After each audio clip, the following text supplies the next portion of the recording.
जैसा कि आप देख रहे थे कि लिविंगस्टन एक नवीन परिभाषा के माध्यम से राजनीति के वैज्ञानिक दृष्टिकोण को दुनिया के सामने रखता है और बताने की कोशिश करता है कि राजनीति को कैसे हम बहुत सरलता से समझ सकते हैं।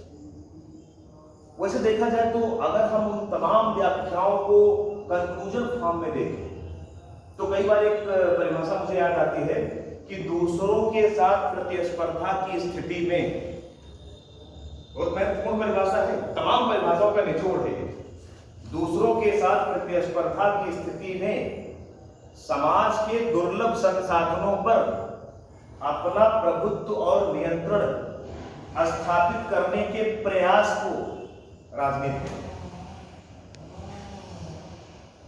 आप अगर लिखना चाह रहे हैं तो फिर मैं फिर से बोल रहा हूं, आप कोशिश करिए।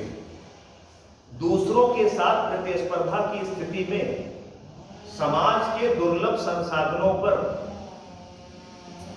दूसरों के साथ प्रतिस्पर्धा की स्थिति में समाज के दुर्लभ संसाधनों पर अपना प्रभुत्व और नियंत्रण स्थापित करने के प्रयास को राजनीति कहते हैं।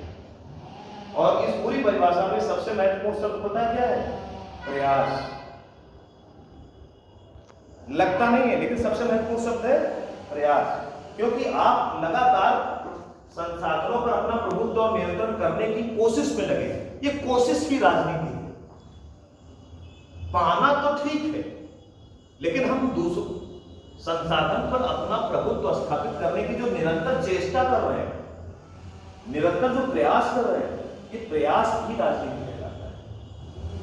तो उस प्रयास को कैसे देखा जाए, उस प्रयास को लेकर के सरकार कैसे अपनी गतिविधियों का संचालन करती है, इन तमाम पहलुओं को समझना है तो हम एक बार फिर से रुक करते हैं लिविंगस्टन की उस परिभाषा और उसमें क्या आता है? वैल्यूज।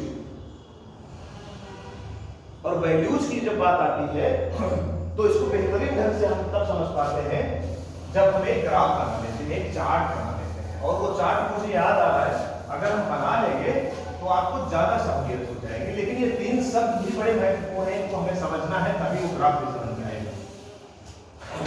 ये तीन शब्द आप समझ रहे हैं ना? वैल्यू,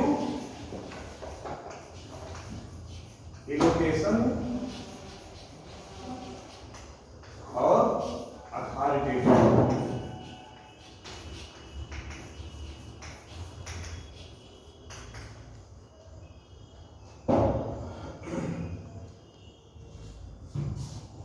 तो जैसे एक पिता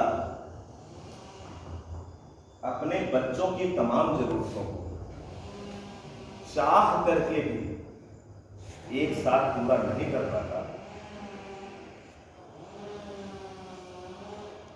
लेकिन उसका भाव हमेशा रहता है कि मैं अपने बच्चों की जरूरत पूरी करूं, और ना कर पाने पर उसके अंदर एक कहीं ना कहीं प्रायश्चित बोध होता है, उसके मन में एक छटपटाहट या एक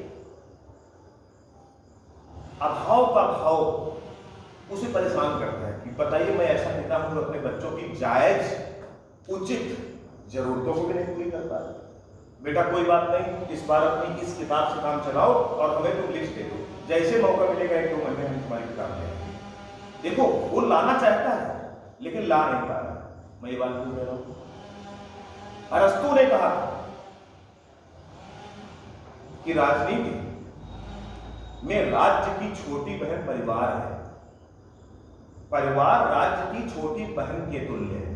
मतलब इसका यह है कि अगर आपको राज्य को समझना है तो पहले आप परिवार को समझिए।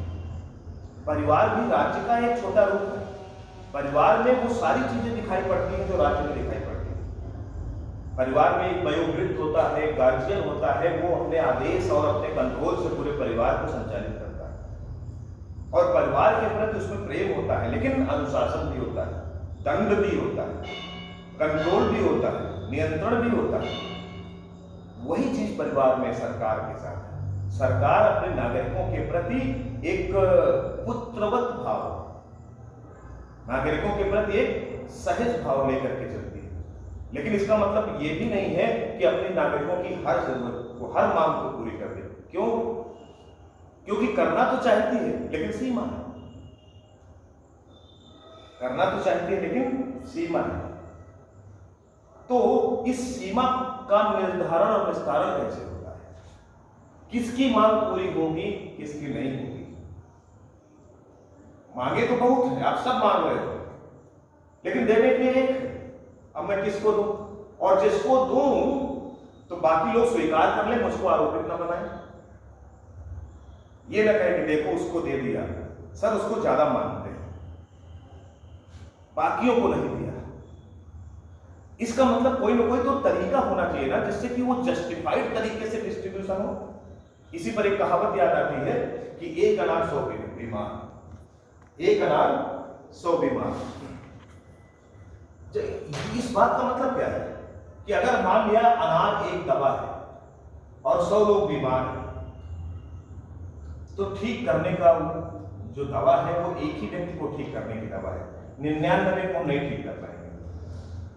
तो हम 100 में से एक किसको चुने, तरीका क्या हो।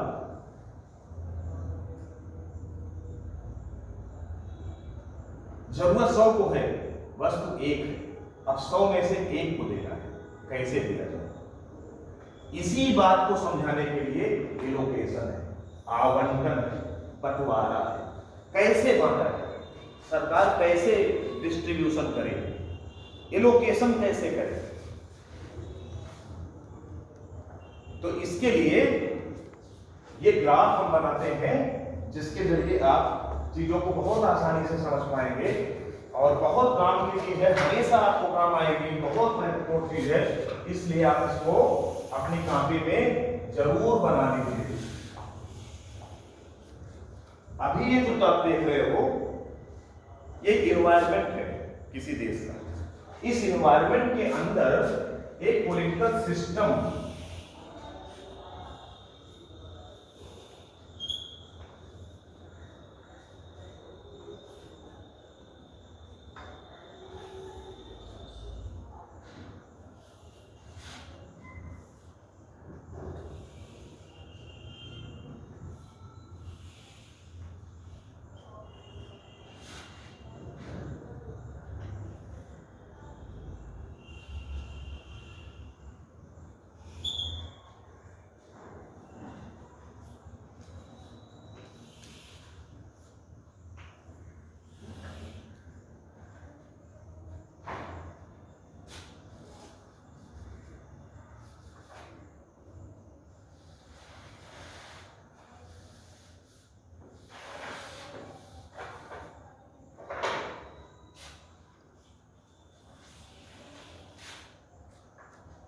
अब ये इनपुट है,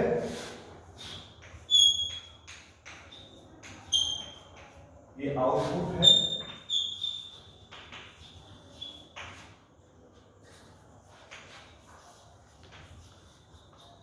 ये पॉलिटिकल सिस्टम है,